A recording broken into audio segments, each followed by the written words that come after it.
Work it, make it, do it, makes us harder, better, faster, stronger. The computer, our modern-day revolution. We use it every day, from listening to music to editing photos to viewing video. But where did our first computers come from?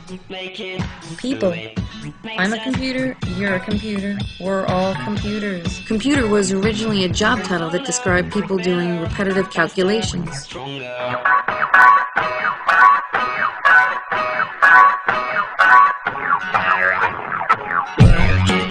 A lot of history went into this beauty, coming from inventions that were used to help people in mathematical calculations, like the abacus, Napier's bones, and the Pascaline.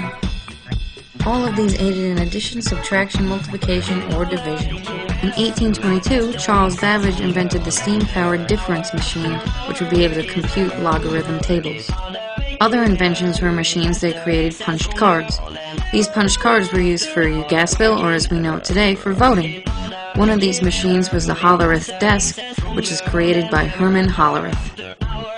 You may know him as the man who created IBM. IBM continued to develop the calculator for sale to businesses to help with financial accounting and inventory accounting. In 1944, IBM partnered up with Harvard to create the Harvard Mark I. It was the first programmable digital computer in the U.S. It was not purely electronic, though. It was constructed out of switches, relays, rotating shafts, and clutches. In 1937, the earliest attempts to build an all-electronic digital computer was built by J.V. at Kennesaw. This machine was the first to store data on a charge on a capacitor, which is how today's computers store information in their main memory, or RAM. Another major invention towards the model computer was the Colossus, built during World War II by Britain for the purpose of breaking the cryptographic codes used by Germany. In 1941, Konrad Zuse invented the Z3, his third machine.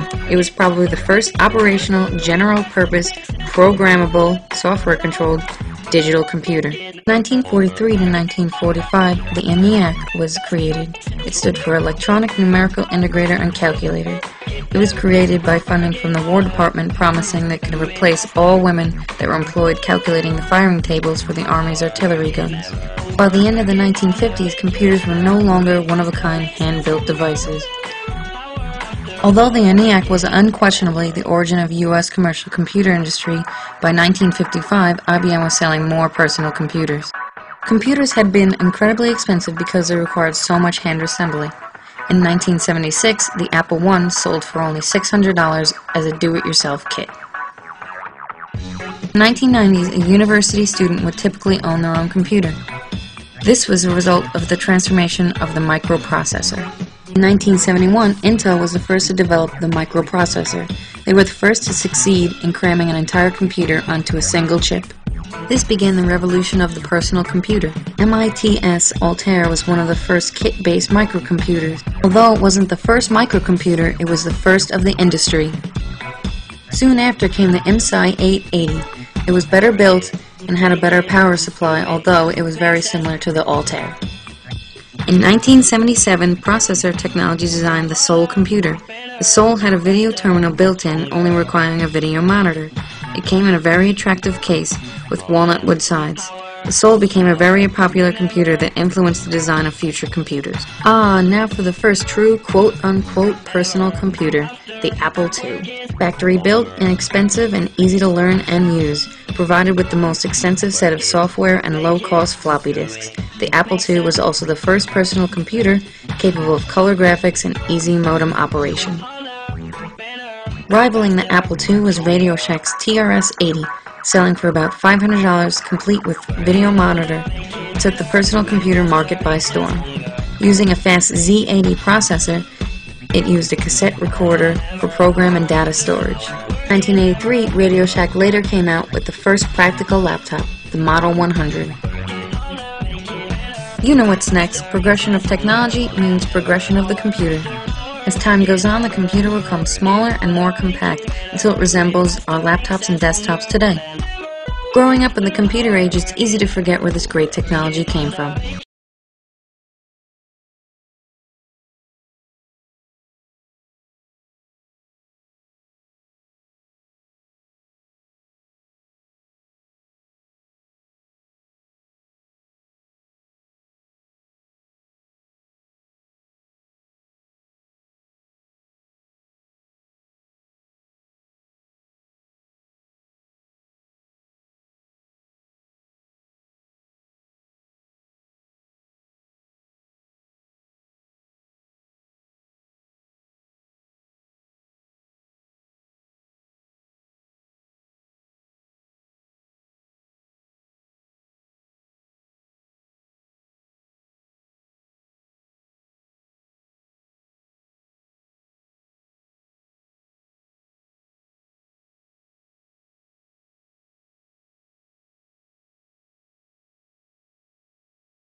Computing is ancient.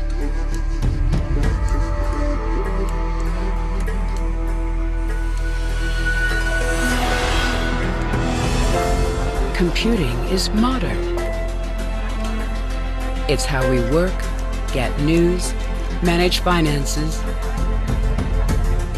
It's how we socialize, chat, and meet people. Computing is fun.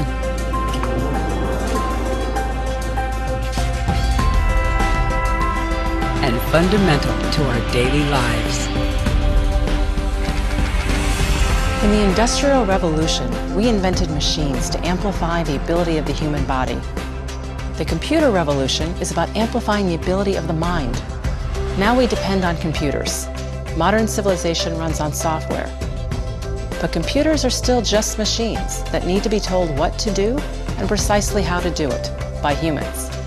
Then the possibilities are endless.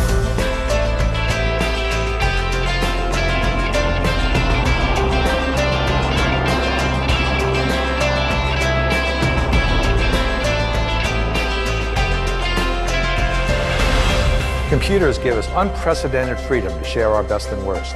All that's good about humanity, some that isn't.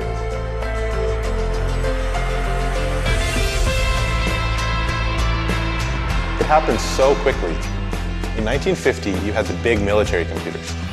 By the 70s, mini computers. Soon, every office had a computer.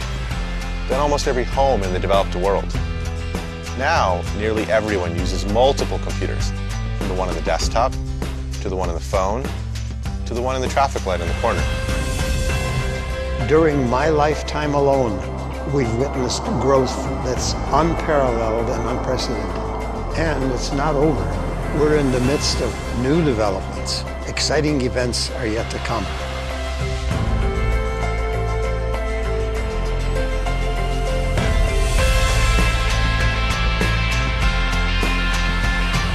The history of computing is populated with a great cast of characters.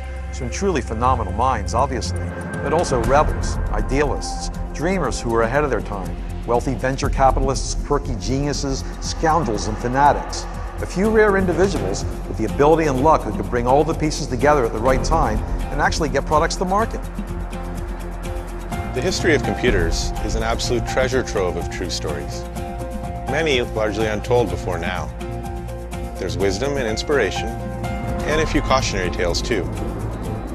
The objects in the exhibit aren't just artifacts or memorabilia.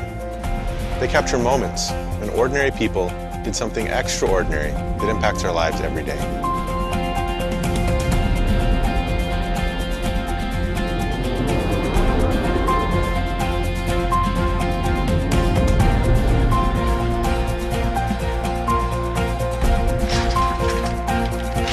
We're only in the middle of the story. More is added to the history of computers every day. So it's a great time to pause and look back, as well as forward, to what tomorrow's innovators, the next generation of rare individuals, will create. The story of computing is a human story. It's about us. We're a privileged generation. The audience, participants, and beneficiaries of this blink in time when computers change the world.